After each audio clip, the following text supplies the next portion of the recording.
Assalamualaikum. Bismillah, mukminin dan mukminat sekalian. Di video yang pendek ini kita membahas sekali lagi. Bahasan kita mungkin hanya sekilas saja, yakni sebagai penyempurna dari sebab yang ketujuh tadi, yang berkaitan dengan salat tasbih tadi. Tadi kita sebutkan bahasanya ulama terpecah menjadi dua pendapat antara dianjurkannya salat tasbih ataupun tidak. Di antaranya tadi yang disampaikan yang tidak menganjurkan adalah ulama-ulama dari Saudi Arabia seperti Lajnah Daimah, Syekh bin Baz, dan Syekh Utsaimin. Sedangkan ulama-ulama yang mengatakannya mustahab, dianjurkan, boleh kita melakukan salat tasbih, di antaranya adalah Ibnu Hajar Al-Haytami dan pengarang kitab Fathul Mu'in dan I'anah At-Thalibin. Terkhusus kepada Syekh Albani, tadi yang singgung-singgung tadi belum saya sampaikan. Sedangkan Syekh Albani juga menganggap sama, lemah juga hadis itu. Dan Syekh Albani di dalam banyak kitabnya menyebutkan bahasanya hadis dhaif itu tidak bisa dipakai sama sekali. Padahal jumhur atau mayoritas ulama hadis dhaif itu bisa dipakai dengan syarat-syarat yang telah kita sebutkan. Di antaranya kita bisa baca di dalam tulisannya dalam kitab Silsilah al-Hadis, Silsilah al-Ahadis al-Dhaifah wal Maudu'ah wa Atharuha. Coba kita lihat lagi. Silsilatul Ahadis al-Dhaifah wal Maudu'ah wa Atharuha as-Sayyi' fil Ummah, karangan Muhammad Nasruddin Al-Albani, yakni silsilah al-hadis, silsilah hadis-hadis yang dhaif. Ini beliau di dalam kitab menyebutkan pembahasan mengenai hadis-hadis yang dhaif dan maudhu, dan efeknya, akibatnya yang jelek, efek dan atau akibatnya yang jelek kepada umat. Jadi di sini beliau menyampaikan bahwasanya hadis dhaif dan maudhu'ah itu sama. Hadis dhaif dan maudhu'ah itu memiliki efek akibat yang jelek kepada umat. Dia tidak merinci, membedakan antara hadis yang dhaif atau maudhu'ah tadi. Ya mungkin memperinci, tetapi dhaif dan maudhu' dia jadikan satu. Bahwasanya keduanya memiliki efek akibat yang jelek pada umat. Ya, itu kita bisa lihat di Martabah Syamilah. Apa ini aplikasinya? Martabah Syamilah. Nah, Martabah Syamilah. Terbitan Darul Ma'arif tahun 1992. Seperti ini ya. Bisa lihat. Ya, seperti itu. Dalam bahasa Arab. Jadi enggak cuman kita lihat sini cuman gaya-gaya saja, tapi betul-betul ada. Di sini disampaikan di mukadimahnya, minal masaibil uzma allati nazalat bil muslimin mundul usuril ula intisharul ahadis ad-dhaifah wal maudu'ah bainahum. Dia berkata, termasuk di antara sebab musibah yang besar yang turun kepada muslimin sejak masa pertama, sejak abad yang pertama, yaitu abad pertama Hijriyah, adalah tersebarnya hadis dhaif dan maudhu' di antara mereka. Jadi beliau memandang bahasanya hadis dhaif dan maudhu' itu adalah musibah besar bagi kaum muslimin. La astasni ahadan minhum, tidak aku kecualikan di antara mereka, bahwa semua musibah ini terkena kepada semua orang, tidak ada yang beliau kecuali, ya. Tidak ada yang beliau kecualikan. Walau kanu ulama'ahum, nah, meskipun mereka juga para ulama pun kena juga dengan musibah ini, yaitu apa itu? Tersebarnya hadis dhaif dan hadis maudhu'. Illa man sya'allahu minhum min a'immatil hadis wa nuqadihi, kecuali orang-orang yang Allah kecualikan, yaitu para ulama ahli hadis dan para orang yang berkecimpung di dunia hadis. kal Bukhari wa Ahmad wa Ibnu Ma'in wa Abi Hatim Ar-Razi wa ghairihim, seperti Imam Bukhari, Imam Ahmad, Imam Ibnu Ma'in dan Abu Hatim Ar-Razi dan yang lain-lainnya. Jadi beliau menganggap bahasa memang hadis dhaif ini sama seperti maudhu, walaupun mungkin dhaif itu dengan syarat-syarat tertentu, ya. Mau dhaif itu kurang tidak terlalu parah seperti maudhu, sedangkan maudhu itu parah sekali, tapi kesimpulan akhirnya sama intinya. Maksudnya dhaif, maudhu sama sekali nggak bisa dipakai. Kalau ada hadis sahih hasan, kenapa nggak pakai hadis dhaif? Itu aja inti dari apa yang beliau sampaikan tadi. Dan ini tentunya berbeda dengan mayoritas ulama, ya. Mayoritas ulama diantaranya seperti Imam Nawawi, ya, Jalaluddin Asyuti misalnya dalam kitab mustalahnya, bahwasanya hadis dhaif itu bisa dipakai, ya, dengan syarat-syarat tertentu. Juga sampaikan mengenai salat sunah tasbih. Kita bisa baca kaifiyahnya, tata caranya secara ringkas di buku ini, ya. Tuntunan salat lengkap, risalah tuntunan salat lengkap, tulisan Dr. Andes Muhammad Rifai, penerbit PT Karya Toha Putra Semarang. Buku ini sudah lama dan legendaris. Kenapa? Udah bertahun-tahun. Banyak kaum muslimin, ratusan mungkin ribuan, jutaan kaum muslimin Indonesia memanfaatkan kitab ini.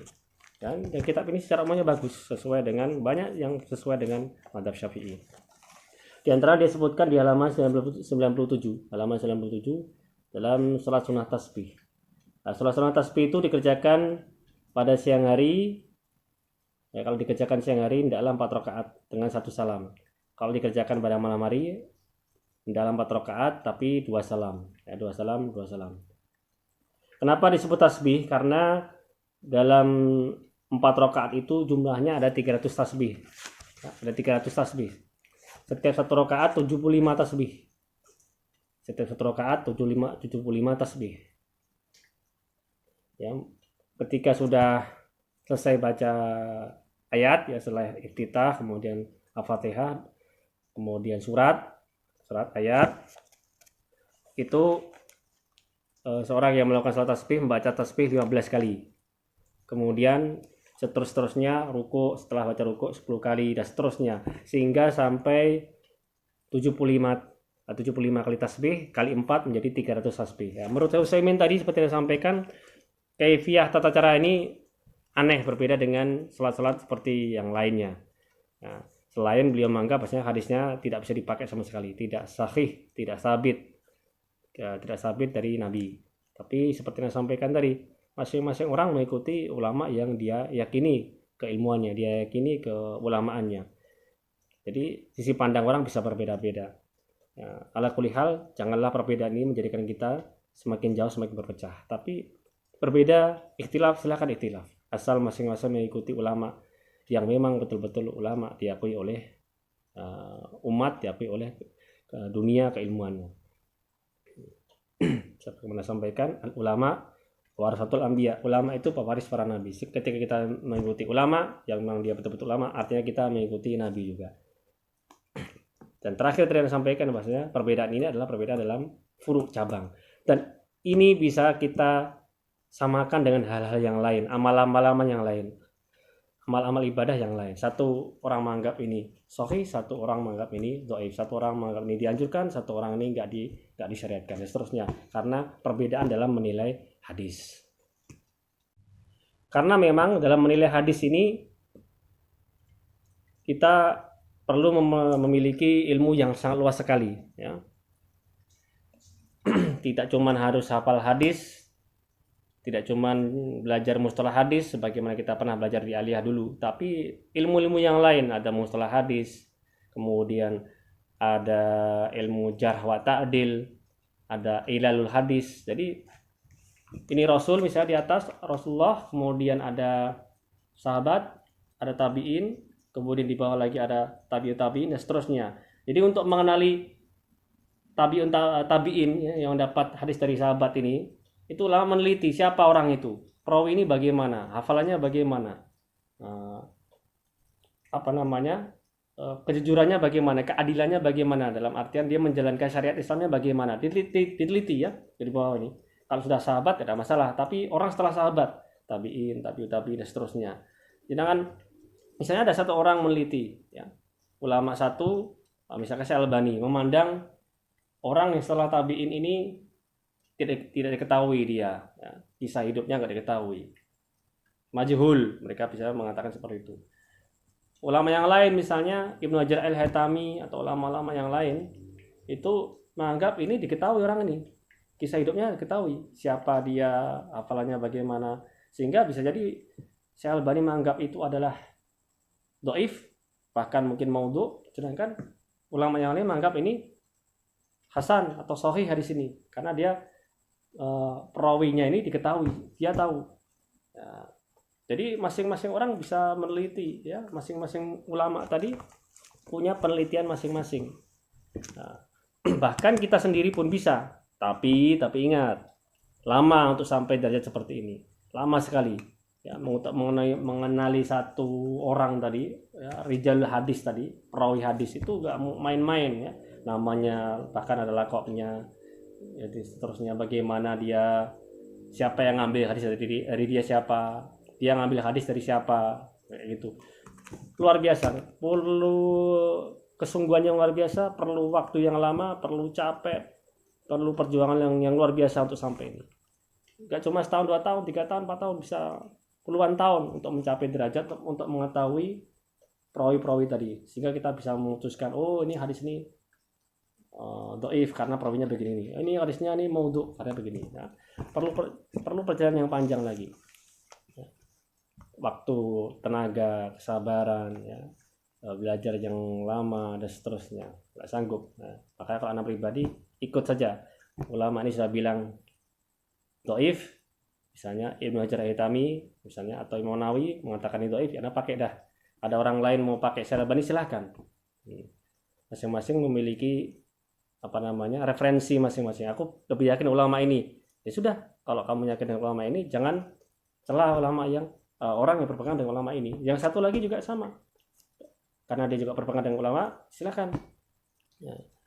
Masing-masing seperti itu, ya. Ala kulli hal, ini adalah perbedaan, ini bukan perbedaan dalam prinsip, bukan perbedaan dalam usul pondasi agama, tapi ya, biasanya terjadi pada amal-amal yang cabang, ya, yang itu buruk, bukan menjadi pondasi bagi syariat Islam. Ya, mungkin sekilas seperti itu. Contohnya seperti ini, ya, lupa tadi. Bisa ini, Riyadhus Shalihin. Nah, ini misalnya Riyadhus Shalihin. Nah, Riyadhus Shalihin dalam bahasa Arab. Jadi Riyadhus Shalihin ini pensahihannya mengikuti takhrij Al-Alamah Muhammad Nasiruddin Al-Albani. Nah, di sini Muhammad Nasiruddin Al-Albani. Nah, jadi artinya hadis-hadis dicek oleh Syekh Albani. Oh, ini dhaif, ini sahih, begitu. Berarti kalau menurut Syekh Albani sahih, ya sudah. Tapi ingat, sahih ini enggak mutlak, artinya orang harus ikut dia semua, enggak. Nah, ulama lain bisa memandang Syekh Albani bilang ini dhaif, ulama lain bisa, oh ini sahih kok, ya sudah. Kayak seperti yang disampaikan tadi, beda penilaiannya. Lebih jelas lagi ini misalnya, ini yang lebih masyhur, terkenal, populer, Sifat Salat Nabi. Sifat Salat Nabi karangan Muhammad Nasiruddin Al-Albani. Ya. Setelah kita paham tadi mengenai hadis ini tadi, sekilas tadi, ya berarti ini sifat salat Nabi menurut Albani. Menurut Syekh Muhammad Nasiruddin Al-Albani. Jadi kalau bagi dia itu sahih, ya sudah. Berarti ini beliau memahami seperti ini. Orang yang ikuti cara sholatnya yang dalam buku ini, berarti mengikut sholat Nabi, sifat sholat Nabi menurut Syekh Albani. Ada orang lain yang beda cara sholatnya, modelnya, gayanya misalnya, ya tidak seperti ini, tidak sebagaimana dalam kitab ini. Berarti kenapa? Padahal di sini dibilang dhaif misalnya, gerakan itu dibilang dhaif, ya. Kok dia tetap nggak seperti itu? Ya dia ada rujukan yang lain. Kenapa? Ulama dia, guru dia menganggap hadis itu wah, sehingga dia tetap mengamalkannya. Nah, seperti itu. Jadi ini sifat salat Nabi menurut Syekh Albani. Bisa jadi nanti sifat salat Nabi menurut Syekh Utsaimin. Bisa jadi nanti sifat salat Nabi menurut madzhab Imam Syafi'i misalnya. Masing-masing memiliki menurutnya masing-masing. Nah, misalnya Syekh Albani mengatakan yang betul adalah seperti ini, di atas dada misalnya. Di atas dada seperti ini. Ya, kenapa? Bagi dia ini yang sahih, sedangkan yang lain lemah semua riwayatnya. Yang di antara pusar dan perut, ya di atas pusar di bawah perut misalnya, itu lemah misalnya. Ya sudah, maka dia seperti ini. Orang yang lain, misalnya madzhab Syafi'i, bahwa bersedekap itu di bawah dada, di atas pusar misalnya. Karena para ulama Syafi'iyah menganggap ini yang sahih misalnya. Ya sudah, masing-masing merujuk kepada ulamanya masing-masing. Kalau ada pribadi gimana? Ya, karena sebagaimana madzhab Syafi'i. Nah, kayak gitu. Apa namanya, di bawah dada, agak di atas pusar. Dan ternyata kalau kita belajar lebih dalam lagi, ternyata bentuk-bentuk ini banyak. Dan yang lain-lainnya. Ala kulli hal kan tidak beriktilaf dalam yang prinsip apa? Sholatnya kan masih menghadap Ka'bah. Arahnya masih menghadap Ka'bah. Ya kan, jumlah rakaatnya masih sama, ya kan, takbirnya masih sama, Al-Fatihahnya masih sama, iktidanya masih sama gitu kan. Rukuk, sujud yang lain masih sama, tahiyatnya gitu kan. Dan yang lain-lainnya. Tuhannya masih sama yang jelas gitu kan. Nah, nabinya masih sama. Dan banyak hal yang prinsip yang sama daripada kita memeruncing ya semakin mempertajam perbedaan yang kecil-kecil tadi. Ini ala kulli hal masing-masing merujuk kepada ulamanya. Yang mengikuti Syekh Albani tadi mengikuti sifat Nabi, tashih, tad'if, pensahihan, pendhaifan versi Albani silahkan. Yang lain mengikuti pensahihan, pendhaifan menurut ulama madzhab Hanafi misalnya, atau menurut ulama madzhab Syafi'i, ya silahkan, masing-masing memiliki dasar masing-masing. Yang penting perbedaan tadi bukan perbedaan dalam masalah inti. Kalau sudah satu ulama bilang menghadapnya bukan ke Ka'bah misalnya, harus membelakangi, ya itu tentu ini salah, ini jelas. Takbirnya lafadznya bukan Allahu Akbar lagi misalnya, sesuai dengan bahasa daerah masing-masing misalnya. Al-Fatihahnya gak ada Fatihah, langsung baca surat misalnya. Jadi ini contoh saja ya, sholat dan yang lain-lainnya, dan macam banyak sekali ya. Yang penting perbedaan tadi bukan perbedaan pada yang prinsip, bukan yang pada yang inti. Semoga makin paham, makin jelas, bukan makin hampa dan makin belas, tapi makin jelas dan terang, sebagaimana malam ya yang enggak ada matahari tapi bisa terang. Kenapa? Setiap tempat, setiap ruangan disinari dengan lampu-lampu, sehingga kita terang, jalan kita enggak tersandung, kita bisa jalan dengan nyaman tanpa khawatir ada halangan di depan kita. Alam, semoga makin paham. Kita nanti di sesi terakhir, sikap kita terhadap ikhtilaf semua ini, sikap kita bagaimana cara kita menyikapinya secara lebih jelas lagi. Begitu. Wallahu a'lam bishawab. Assalamualaikum warahmatullahi wabarakatuh.